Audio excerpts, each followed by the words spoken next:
New kid. There was a new kid in school, Darissa. That was her name. I knew because even though she had a different teacher, she was in math club like me. Albie, Mr. Clifton said when he was introducing her to the class, would you like to be Darissa's buddy this week? Buddy? I said. Sure. He showed Darissa to her seat, the one right next to mine. Make sure she knows where the nurse office is. Maybe hang out with her during recess, that sort of thing.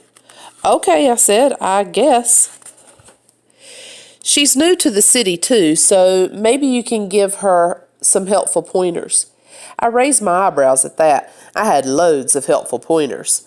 Darissa smiled a friendly smile at me as she scooched into her desk. Don't worry, Mr. Clifton told her before he walked back to the front of the room. You're in good hands with Albie. I smiled back at the new girl. I'll tell you everything you need to know, I said. What got into me? On Science Friday, it was Betsy's turn to bring something in. She brought in a bug she found hiding under a bench in her apartment lobby. It was a box elder bug, she said. She'd looked it up. It was big and mostly black with some bright red marks and awesome gross red eyes. It was still alive in a big empty pickle jar. Betsy had poked holes in the lid and she had some twigs in there and grass for it to eat, I guess. It was pretty cool. Maybe not as cool as Darren's dad's bug that he brought in, but it was still alive, which was way better. She went through the aisles so we could all get a look at it, and when she got to Darren and Sage, they tried to pretend like they weren't interested, but you could tell that they really were. She skipped right past my desk. I think it was probably on purpose, since Betsy seemed like she was still mad at me. When it was time for questions, I kept raising my hand, but Betsy didn't call on me, only Tasha in front of me. Darren kept laughing every time Betsy answered a question and making fake stuttering noises to Sage. He was sort of quiet so Mrs. Rouse couldn't hear, but I heard it. I think Betsy did too. I wish she would have called on me when I had my hand up. I wanted to tell her I thought the bug was the coolest one I ever saw. Then again, maybe it was good she didn't call on me. I don't think Betsy likes things that are cool. It happened at recess. Darren stole Betsy's bug right out of her hands. I saw it from where I was sitting at the bench, showing the new girl, Darissa, my Captain Underpants book, which was what I normally read during recess, because of not having any friends. Well, first I heard Betsy shouting, and then I saw that Darren had the bug in the pickle jar, and then I figured out that he had taken it. Give me that, Betsy shouted. Darren was holding it high over his head, and Betsy was reaching for it, but she couldn't get it. Sage and Candace and them were laughing. Make me, Darren said. Betsy was trying not to cry, I could tell. Her hands were balled up into fists.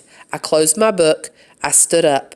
I left my Captain Underpants book on the bench with Darissa and I went over. I didn't know what I was going to do. Try to make Darren give the bug back, I guess. I didn't know. I wasn't sure why I wanted to help Betsy so bad, because we weren't friends anymore. She wouldn't talk to me. She wouldn't even look at me. But Darren was being mean, and that wasn't right. So I closed my book and I stood up and I went over there. I was too late. Before I even got there, Darren unscrewed the lid on the pickle jar and the bug hopped right out. Betsy scrambled to catch it, but it was too fast. It was zoom, zoom, zoom gone, lost in the bushes. Oops, Darren said, but even I could tell it hadn't been an accident. What am I supposed to do then? Darren and Sage and Candace and them walked away laughing, and I picked up the jar off the grass and handed it to Betsy. It still had the twigs and grass in it. Here, I said. Betsy took it, but she didn't look at me. She left the lid in the grass. When we got back to class after recess, Darren's desk was on the ground, toppled over. The papers were falling out everywhere, ripped and torn. His pencils were broken in half. Everyone stopped in the doorway and gasped. Who did this? Mrs. Rouse hollered at us. Who would do such a thing? This is unacceptable.